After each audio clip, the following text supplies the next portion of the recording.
So Chef Justin, I am so excited to hear a little bit more about all the dishes we have in front of us, particularly the shepherd's pie, because that's my favorite dish, but we've never cooked it with turkey before. Oh, wow. Well, what a great opportunity. You know, super excited with this project to be able to get in the kitchen and come up with some fun recipes utilizing the entire Osceola turkey, right?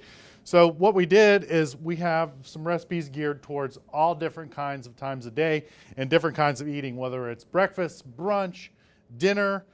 We have a recipe for you and it's going to be delicious, right? So over here, we wanted to do something fun. We have a little bit of Asian style turkey salad where we pulled some of the leftover breast meat and made a really beautiful dressing with sesame oil and all kinds of Florida vegetables, whether it's carrots or arugula. Really tasty, nice light salad. It's going to be great for a luncheon or brunch. We also have some traditional sides that we made with our fresh from Florida commodities like the green beans with sauteed mushrooms and caramelized onions. And of course, one of my favorites that I look forward to all the time, right? Our classic turkey sandwich. This one we put bacon on it as well with some thick sliced Florida tomatoes and a little bit of lettuce and a heavy slather of mayonnaise. We also have our beautiful turkey that's just been roasted in the oven, very traditional. Okay, it was brined for about 24 hours and we roasted about 350 degrees in the oven. Came out perfect at 160 degrees. Nice and juicy, just a beautiful looking bird. Be happy to present this on a holiday table pretty much anywhere, right? Of course, we have our beautiful turkey gravy that we used some of the leftover pan juices from roasted turkey to make the gravy, which also gives tons of flavor. So let's talk about the shepherd's pie, huh? One of our favorites. So, you know, I really love a good shepherd's pie. Traditionally it has lamb, but we wanted to make this one with the Osceola turkey, and it's a great substitute. And you know what?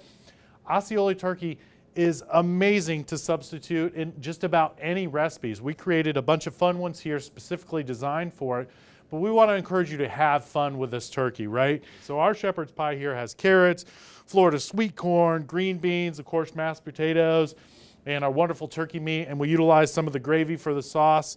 Fun and easy, incredibly satisfying and yummy. We also wanted to create a kind of a more breakfast style dish, so we did this really cool turkey hash. So hash is mainly potatoes and peppers and onions. So we sauteed this up nice and crispy, added our pulled turkey that was left over into this, sauteed it all up, topped it with a couple fried eggs. What a delicious and fun dish. Another great side dish we have is this cornbread stuffing. You know, we wanted to make something a little bit different from your traditional stuffing, so we use cornbread and a little bit of sausage, some Florida sweet corn, peppers in here. And all these recipes are going to be on followfreshfromflorida.com. These recipes and many more on there. Awesome. So when we're talking about maybe using a leftover turkey to make some of these recipes, is the white meat or dark meat particularly important when putting it in any of these recipes? So here's kind of like my guideline, right? So with the dark meat, I like to use different methods like braising or maybe in stews for your dark meat, and then save the white meat for other things like maybe your sandwiches and your salads and your hash. But regardless of whether using the dark meat or the light meat of this wonderful Osceola turkey, you're going to get some great flavor, and your guests will sure to be excited about trying this amazing Florida turkey.